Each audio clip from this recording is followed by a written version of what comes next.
ಇವತ್ತು ನಾವು ವೈಯಕ್ತಿಕ ಹಣಕಾಸು ನಿರ್ವಹಣೆ ಬಗ್ಗೆ ಮಾತಾಡ್ತಾ ಇದ್ವಿ, ಪರ್ಸನಲ್ ಫಿನಾನ್ಸ್ ಬಗ್ಗೆ. ಪರ್ಸನಲ್ ಫಿನಾನ್ಸ್ ಅಂದರೆ ಒಬ್ಬ ಹಣಕಾಸಿನ ವ್ಯವಹಾರವನ್ನು ಹೇಗೆ ನಿರ್ವಹಿಸಬೇಕು ಅನ್ನೋದನ್ನು ಇಲ್ಲಿ ತೋರಿಸುತ್ತೆ. ಇಲ್ಲಿ ಆದಾಯಗಳು, ವೆಚ್ಚಗಳು, ಹೂಡಿಕೆಗಳು, ವಿಮೆ, ಸಾಲ ಇವೆಲ್ಲವನ್ನ ಇದು ಸಂಪೂರ್ಣ ಒಳಗೊಂಡಿರುತ್ತೆ.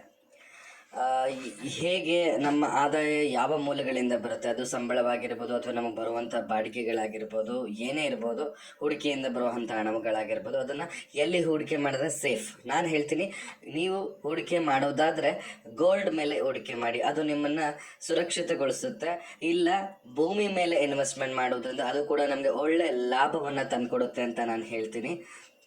ಯಾಕೆಂದರೆ ಅದು ಎಲ್ಲೋ ಒಳ್ಳೆ ಕಡೆ ಜಾಗಗಳನ್ನು ನೋಡಿ ಎಲ್ಲ ಸೆಕ್ಯೂರಿಟಿ ಇರೋ ಕಡೆ ನೀವು ಇನ್ವೆಸ್ಟ್ಮೆಂಟ್ ಮಾಡಿದ್ರೆ ನಿಮಗೆ ಒಳ್ಳೆ ಗುಡ್ ರಿಟರ್ನ್ಸ್ ಬರುತ್ತೆ.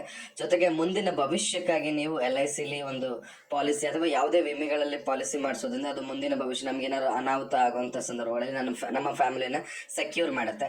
ಇನ್ನಷ್ಟು ವಿಡಿಯೋಗಳಿಗಾಗಿ ನಮ್ಮ ಲಿತ್ವಿಕ್ ಮಾಧ್ಯಮವನ್ನು ಸಬ್ಸ್ಕ್ರೈಬ್ ಮಾಡಿ, ಲೈಕ್ ಮಾಡಿ, ಶೇರ್ ಮಾಡಿ. ಮುಂದಿನ ಯಾವ ವಿಡಿಯೋ ಬೇಕು ಅನ್ನೋದನ್ನ ಕಾಮೆಂಟ್ ಬಾಕ್ಸ್ನಲ್ಲಿ ತಿಳಿಸಿ. ಕಾಯ್ತಾ ಇರ್ತೀವಿ.